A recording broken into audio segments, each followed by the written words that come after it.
दालें हम कोई आज से एक्सपोर्ट नहीं कर रहे, इंपोर्ट नहीं कर रहे। हम कुकिंग ऑयल आज से इंपोर्ट नहीं कर रहे। हम मिर्चें आज से इंपोर्ट नहीं कर रहे।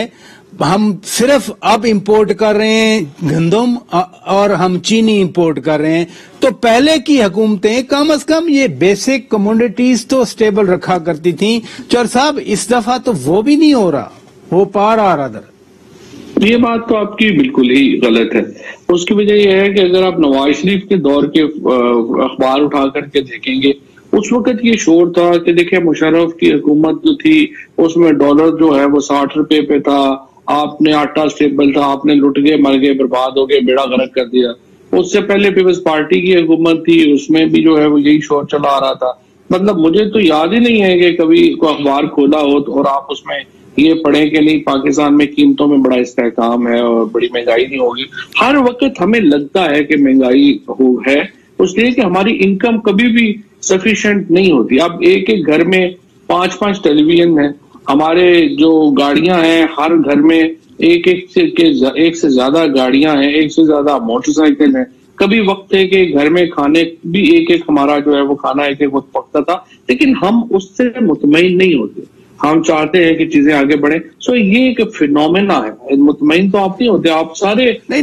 लेकिन अगर चीनी, चौर साहब, चीनी की कीमत 55 रुपए से 115 पे चली जाए, आटा जो है, आप हुकूमत के तर्जमान भी हैं, मैं इसलिए आपसे बात कर रहा हूं, आटा जो है वो 30-35 से 70-80 रुपए चला जाए, ये बिल्कुल बुनियादी हर घर की जरूरत है। गाड़ियों वालों की अगर ये जरूरत है उनको तो परवाह नहीं होती, लेकिन जो मसलन आरिया मोहल्ला में रह रहे हैं या आपके पिंडदादन खान में रह रहे हैं, दरियाला जालब में रह रहे हैं, वो लिले में रह रहे हैं, वो खेवड़ा में रह रहे हैं, आपके हल्के की बात कर रहा हूं, वो तो पिंच करती हैं ना ये चीजें।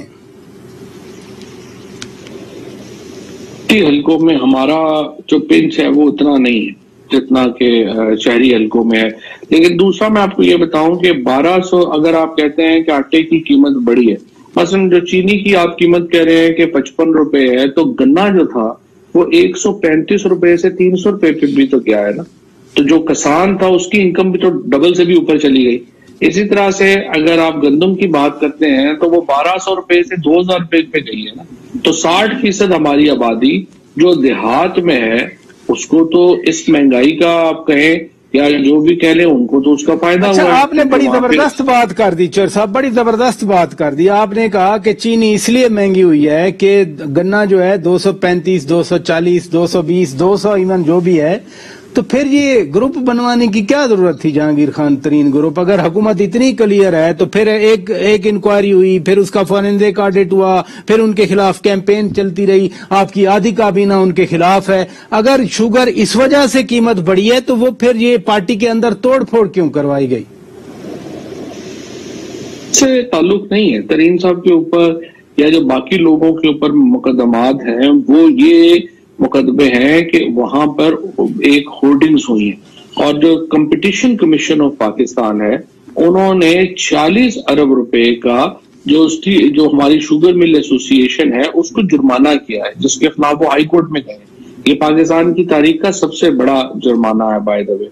अब ये सारी इंक्वायरी या सारी जो इन्वेस्टिगेशन हुई या सारे मामलात हुए, वो मामलात यहाँ पर आके आगे गए हैं और इसको आप उस मतलब वो तो एक एडिशनल चीज है, वो अपनी जगह पे चलती रहेगी।